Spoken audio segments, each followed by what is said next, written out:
Channel Study Mandiri kali ini membahas tentang future continuous dengan rumus subject plus will plus be plus verb 1 ing.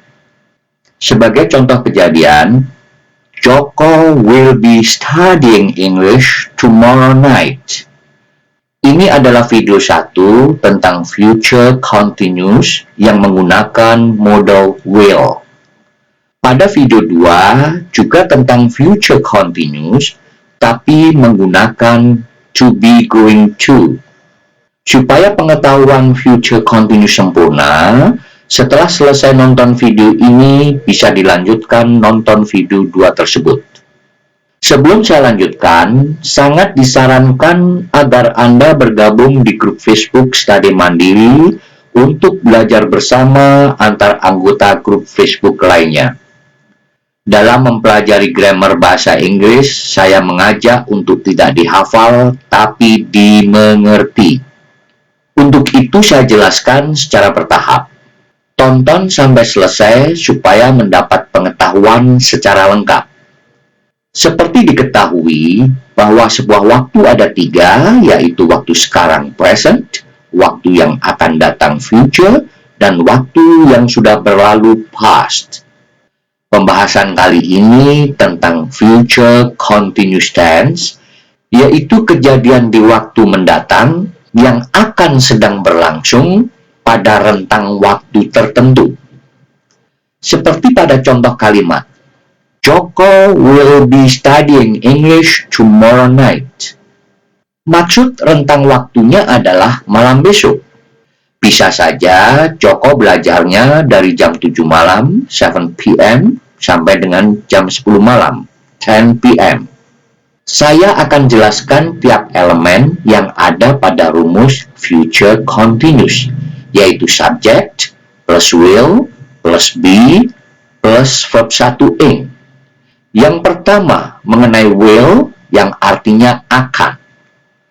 Karena future menyatakan kejadian pada waktu yang akan datang, maka perlu ditambahkan will. Tidak beda halnya dalam bahasa Indonesia bila menyatakan sesuatu yang akan dilakukan di masa yang akan datang dengan menambahkan kata akan, will. Sehingga semua subjek, he, she, it, they, we, you, I, langsung tambahkan will. Pada contoh kalimat tersebut, Joko atau he menjadi he will. Selanjutnya elemen kedua, kita bahas tentang be atau kata kerja bantu be, yang maksudnya to be. Begini, dalam mengucapkan kata kerja dasar dalam bahasa Inggris, sebenarnya menggunakan to, seperti study, to study. To be sebenarnya juga kata kerja, tapi kegunaannya membantu kata kerja. Coba kita hilangkan kata to-nya, maka to study menjadi study saja, dan to be menjadi be saja.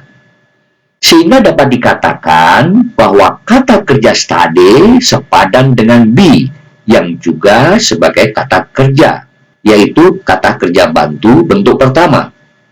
Sama dengan study sebagai kata kerja bentuk pertama. Mungkin timbul pertanyaan, kenapa memerlukan kata be atau kata kerja bantu be? Coba kita lihat lagi contoh kalimatnya. Joko will be studying English tomorrow night.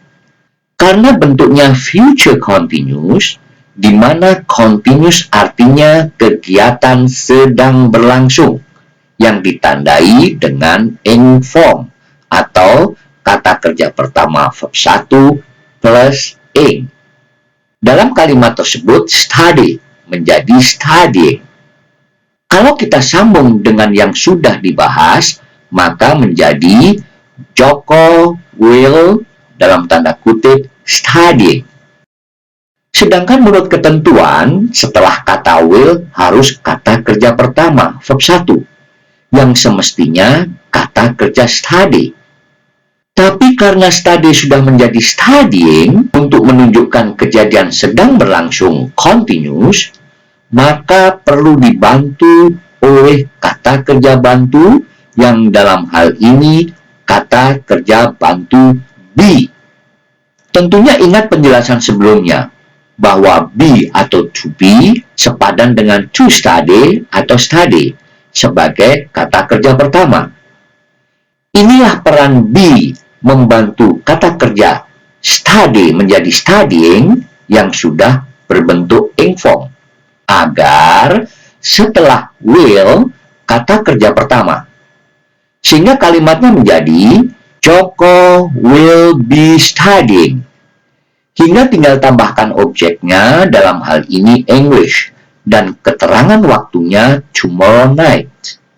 Sehingga kalimat lengkapnya menjadi Joko will be studying English tomorrow night. Joko akan sedang belajar bahasa Inggris besok malam. Terlihatlah struktur kalimat tersebut sesuai dengan rumus future continuous, yaitu subjeknya Joko, karena kegiatannya akan dilakukan dengan menambah kata will, kemudian be sebagai kata kerja bantu, karena kata kerjanya study harus bentuk ing, continuous, sehingga sesuai dengan rumus subject plus will plus be plus verb 1 ing. Tentunya mudah bila merubah menjadi kalimat negatif, karena hanya menambah not setelah will. Maka kalimat negatifnya menjadi Joko will not be studying English tomorrow night. Will not bisa disingkat dan dibaca menjadi won't. Joko won't be studying English tomorrow night. Kemudian bagaimana kalimat tanya atau interrogatifnya? Tentunya mudah juga kan? Karena hanya menggeser kata will menjadi di depan subjek. Sehingga kalimat interrogatifnya menjadi Will Joko be studying English tomorrow night? Kata will ini sebenarnya juga kata kerja bantu yang disebut modal. To be, auxiliary, modal, pada dasarnya sama-sama kata kerja bantu. Tapi bedanya bahwa modal secara literal mempunyai arti. Seperti modal will artinya akan. Sedangkan to be, am, is, are, was, were, serta auxiliary have, does, dan lain-lain secara literal tidak mempunyai arti. Sementara lewati saja mengenai pengertian kata kerja bantu to be, modal, dan auxiliary, karena ketiga hal tersebut dibahas khusus di video lainnya. Selanjutnya, dalam kondisi yang bagaimana saja future continuous digunakan? Tentunya yang pertama, future continuous digunakan seperti yang telah dijelaskan, yaitu untuk menyatakan suatu kejadian yang akan terjadi dalam rentang waktu tertentu pada waktu mendatang. Yang kedua, future continuous untuk menyatakan suatu kejadian yang terjadi pada waktu tertentu yang akan sedang dilakukan pada waktu yang akan datang. Dalam hal ini, menekankan pada waktu yang spesifik. Misalnya jam 8 pagi besok. Contoh kejadian dalam kalimatnya, I will be taking exam at 8 p.m. tomorrow. Saya akan sedang ujian besok pada jam 8 pagi. Kemudian yang ketiga, future continuous dapat digunakan untuk menyatakan dua kejadian yang sedang berlangsung bersamaan di waktu yang akan datang. Sebagai contoh, they will be studying English while I will be watching TV tomorrow night. Besok malam, mereka akan sedang belajar bahasa Inggris, sementara saya akan sedang nonton TV. Kemudian yang keempat, future continuous bisa digunakan untuk menyatakan suatu permintaan dengan sopan. Sebagai misal, will you be helping me? Berikutnya hal yang penting dalam penulisan kata kerja bentuk ing yang benar, Coba perhatikan, kata kerja study menjadi studying, yang hanya menambah ing pada kata kerja dasarnya study, menjadi studying. Umumnya kata kerja pertama langsung ditambah ing. Ini sebagai ketentuan pertama. Ketentuan kedua, bila kata kerja dasar berakhir dengan huruf E, maka huruf E dihilangkan dulu, baru kemudian ditambah ing. Sebagai contoh, kata kerja make menjadi making.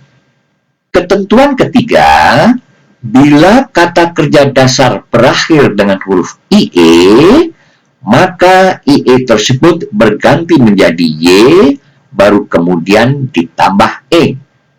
Sebagai contoh, kata kerja tie, mengikat, menjadi tying. Kemudian ketentuan keempat, bila kata kerja yang 3 huruf terakhirnya tersusun dari huruf mati konsonan, kemudian huruf hidup vokal, dan huruf terakhir konsonan, maka huruf terakhirnya menjadi double. Sebagai contoh, kata kerja crop, memotong, menjadi cropping, dengan P double. Yang terakhir penting untuk dimengerti, bahwa hampir semua kata kerja statis tidak bisa digunakan menjadi kata kerja bentuk ing atau ing form untuk future continuous. Kata kerja statis yaitu kata kerja yang tidak memerlukan tindakan atau action. Sebagai misal, know, tahu. You will be knowing the answer. Kalimat ini salah. Tentunya penggunaannya yang benar adalah you will know the answer. Karena kata kerja statis know tidak bisa bentuk ing dalam future continuous. Sedangkan kata kerja dinamis yaitu kata kerja yang memerlukan tindakan atau action. Dan umumnya dalam bahasa Inggris menggunakan kata kerja jenis dinamis. Agar channel Study Mandiri semakin berkembang, mohon bantuannya untuk subscribe, like, dan share ke teman-teman supaya pengetahuan menyebar lebih luas. Selamat belajar. Terima kasih.